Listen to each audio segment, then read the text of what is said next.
कुछ छात्र एक साथ खड़े हैं और चुपचाप बातें कर रहे हैं।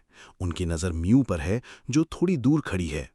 पहला छात्र कहता है, मैं कुछ समय से इसके बारे में सोच रहा हूँ। वो लड़की म्यू। दूसरा छात्र कहता है, तुम भी जानते हो योशी, मैं इसे कुछ समय से गुप्त रख रहा था। तीसरा छात्र कहता है, क्या वो सच में प्यारी नहीं लगती? योशी जवाब देता है, बेवकूफ़, कैसा रहस्य है वो? पहला छात्र कहता है, मुझे नहीं पता क्यों, लेकिन उसके पास जाना मुश्किल है। मैं कह सकता हूं कि वो पूरी तरह से अलग स्तर पर है। अचानक दूसरे छात्र की नज़र कुछ और पर पड़ती है। दूसरा छात्र चुपके से कहता है, अरे, वो किसी से बात कर रही है। तीसरा छात्र कहता है, तो फिर उसके दोस्त हैं? पहला छात्र ध्यान से देखता है, रुको, वो तो 1E का है। तीनों एक साथ चिल्लाते हैं, क्या वो बेवकूफ़ केनिची नहीं है? छात्र केनिची के पास दौड़ते हुए आते हैं। केनिची अभी भी म्यू के साथ खड़ा है। एक छात्र जोर से चिल्लाता है, अरे केनिची! दूसरा छात्र पूछता है, चूंकि तुमने कराटे क्लब छोड़ दिया है, अब तुम कौन सा क्लब ज्वाइन करोगे? तीसरा सुझाव देता है, शायद केंडो क्लब। चौथा छात्र कहता है, जूडो क्लब। केनिची हिचकिचाता है। वो सोचता है कि क्या जवाब दे। केनिची हकलाते हुए कहता है, गार्डनिंग क्लब। वो झुक जाता है जैसे कोई उसे धक्का दे गया हो। औच! केनिची अब पूरी तरह से अपनी दुनिया में खो गया है। वो बड़बड़ाने लगता है। केनिची कहता है, उसकी वजह से मैं हमेशा फूलों को पानी देता हूं और एक खुशहाल जीवन जीने की उम्मीद करता हूं। हाँ, एक खुशहाल जीवन। एक छात्र उसे टोकता है, अरे! अचानक केनिची चौंकता है और चिल्लाता है, अरे नहीं, मुझे उन्हें पानी देना है। वो भागने लगता है। एक छात्र उसे रोकता है, रुको, क्लास शुरू होने वाली है। वो केनिची की आंखों में देखता है और कहता है, ये आंखें एक हारे हुए व्यक्ति की आंखें हैं। दूसरा छात्र पूछता है, केनिची, तुम मजाक कर रहे हो ना?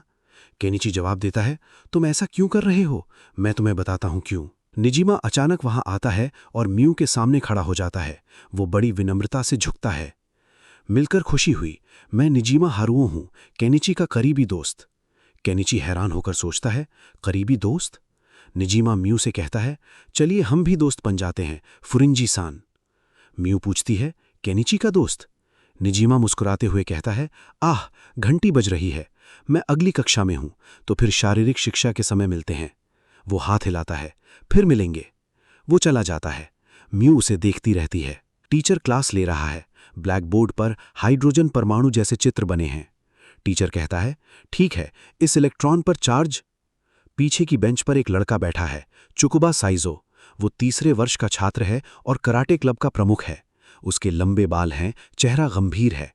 वो कुछ सोच रहा है। चुकुबा अपनी सीट पर बैठा कोई आवाज निकाल रहा है, शायद अपनी उंगलियां टेबल पर थपथपा रहा है।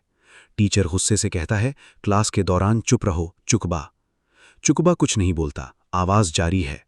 टीचर फिर से कहता है, अरे, मैंने तुमसे कहा था वो आवाज निकालना बंद करो। टीचर फिर कहता है, चुकुबा। चुकुबा अभी भी चुप है, आवाज नहीं रुकती। टीचर आह भरता है। टीचर कहता है, ठीक है, चलो जारी रखते हैं। वो ब्लैक बोर्ड की तरफ मुड़ता है, अगर तुम्हें समझ गया तो बस इतना ही। चुकुबा अपनी सीट पर बैठा सोच रहा है। चुकुबा सोचता है, शिराहामा केनिची, है ना? किसी भी तरह से देखो, वो एक सामान्य लड़का लगता है। वो अपनी आंखें बंद करता है और सोचता है, लेकिन केवल एक हफ्ते की ट्रेनिंग के साथ इतनी अच्छी लड़ाई लड़ने में सक्षम होना। वो आंखें खोलता है, जो भी हो, मैं जानना चाहता हूं, या फिर क्या ये सिर्फ किस्मत थी? मुझे पता लगाना होगा। कहीं और निजिमा और म्यू बात कर रहे हैं। केनिची भी वहां है। निजिमा कहता है, उसे नष्ट कर दो। क्या? कराटे क्लब का नेता? म्यू पूछती है, हाल ही के मैच के रेफरी? निजिमा कहता है, वो इस समय केवल केनिची के बारे में सोच रहा होगा। ये उसकी तरफ से चुनौती मांगने जैसा लगता है। उसने कहा कि वो उसे कभी ना कभी नष्ट कर देगा। केनिची डरते हुए पूछता है, तुम केनिची और मेरे बारे में क्या बात कर रहे हो? निजिमा जवाब देता है, अगर ऐसा है तो केनिची को केवल उससे लड़ना होगा। म्यू गंभीर होकर कहती है, चुकुबा सेनपाई का सामना करना कोई आसान काम नहीं है। वह डर से हिचकी लेती है। उसके अलावा उसने अपने पैरों से बेसबॉल का बल्ला तोड़ दिया।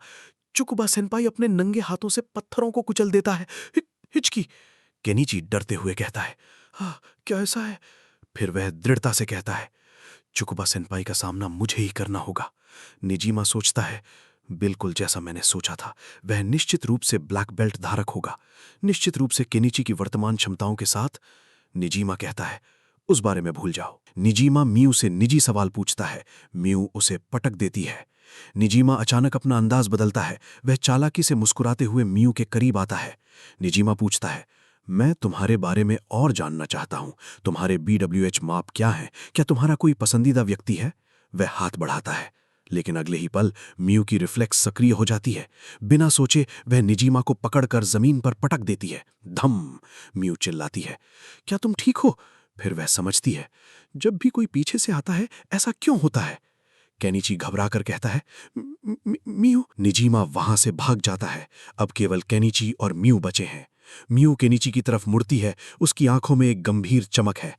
मियू पूछती है, तुम तुम इतने ताकतवर कैसे बन गए? वह रुकती है। इतना ताकतवर बनने के लिए मुझे क्या करना होगा? केनिची चुप रहता है, समझ नहीं पाता कि वह क्या पूछ रही है। मियू कागे कहती है, असल में मैं एक थोड़े समय में मजबूत बनने का एक तरीका जानती हूं। अगर तुम इस जगह जाओ और जल्दी से मार्शल आर्ट सीखो तो तुम मजबूत बन सकते हो, लेकिन तुम्हें सच में मजबूत बनने की इच्छा होनी चाहिए। केनिची की आंखों में उम्मीद चमकती है। सच में? म्यू उसकी तरफ देखती है। वह धीरे से कहती है, तुम्हारे जीवित रहने की संभावना बहुत कम है। सन्नाटा छा जाता है। केनिची का चेहरा पीला पड़ जाता है। अगर तुम सच में दृढ़ हो तो कल इस जगह चले जाना। वह केनिची के हाथ में एक हाथ से बना हुआ नक्शा थमाती है। फिर वह मुड़ती है और चली जाती है। केनिची नक्शा देखता है और आह भरता है। आह, म्यू। वह सोचता है, मैं इस नक्शे के साथ जगह नहीं ढूंढ सकता। कोई परिचित स्थल चिन्ह क्यों नहीं है? वह बार बार आहें भरता है। शाम को केनिची के घर वह अपने कमरे में बैठा है। उसकी छोटी बहन होनोका दरवाजे पर आती है। होनोका चिंतित होकर कहती है, तुम आजकल बहुत आहें भर रहे हो। अगर कुछ परेशान कर रहा है तो मैं तुम्हारे लिए यहां हूं। केनिची जल्दी से कहता है, सब कुछ ठीक है। भाई। होनोका कमरे में आती है और केनिची के हाथ में नक्शा देखती है। उसकी आंखें चौड़ी हो जाती हैं। होनोका जोर से चिल्लाती है, क्या ये तो लड़की की लिखावट है? केनिची पूछता है, क्या तुम ये नक्शा समझ सकती हो? होनोका कहती है, क्या तुम किसी पागल लड़की के साथ डेटिंग कर रही हो? और ये शहर के पुराने इलाके का नक्शा है। केनिची कहता है, हमारे पास संदर्भ के लिए बहुत सारी किताबें हैं। चलो ये करते हैं। वे दोनों किताबें खोलते हैं और नक्शा समझने की कोशिश करते हैं। होनोका कहती है, नहीं, लड़कियां हमेशा हर चीज को घुमावदार गोल तरीके से खींचती हैं। तो तुम कह रहे हो कि शहर के पुराने इलाके में इस तरह की घुमावदार सड़क है। वह नक्शे पर उंगली रखती है। इस दिशा में लगभग 10 मीटर चलो, फिर यहां मुड़ो। केनिची टोकता है, ये एक बिल्ली है। होनोका कहती है, वह ईंट की दीवार के ऊपर सो रही है। रविवार की सुबह केनिची नक्शा लेकर शहर के पुराने इलाके में चल रहा है। वह एक पुराने लकड़ी के गेट के सामने पहुंचता है।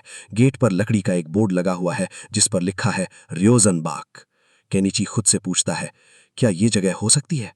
वह गेट की तरफ बढ़ता है। उसके पैर कांप रहे हैं।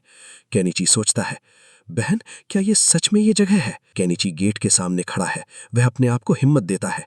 केनिची कहता है, मैं इतनी दूर आ गया हूं, अब डरने की कोई वजह नहीं है। वह जोर से चिल्लाता है, हेलो। वह दरवाजा खोलने की कोशिश करता है।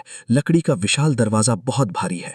केनिची जोर लगाते हुए कहता है, लिवा, ये दरवाजा सच में भारी है।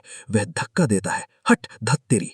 तभी अचानक दरवाजा खुलता है। उसके सामने एक विशालकाय बूढ़ा आदमी खड़ा है, हयातो फुरेंजी का। उसकी ऊंचाई विशाल है, शरीर मांसल, सफेद बाल और दाढ़ी। हयातो गहरी आवाज में कहता है, तुम यहां क्या करने आए हो युवा, हमारे रियोजनबाग में? केनिची डर से चिल्लाता है, ये बूढ़ा आदमी कौन है? वह लगभग बेहोश हो जाता है। इस तरह केनिची रियोजनबाग के दरवाजे पर पहुंचा, वह जगह जहां दुनिया के सबसे खतरनाक योद्धा रहते हैं। वह एक विशालकाय बूढ़े से मिला। केनिची को अभी पता नहीं था कि ये जगह उसकी जिंदगी हमेशा के लिए बदल देगी। अगले अध्याय में रियोजनबाग डोजो।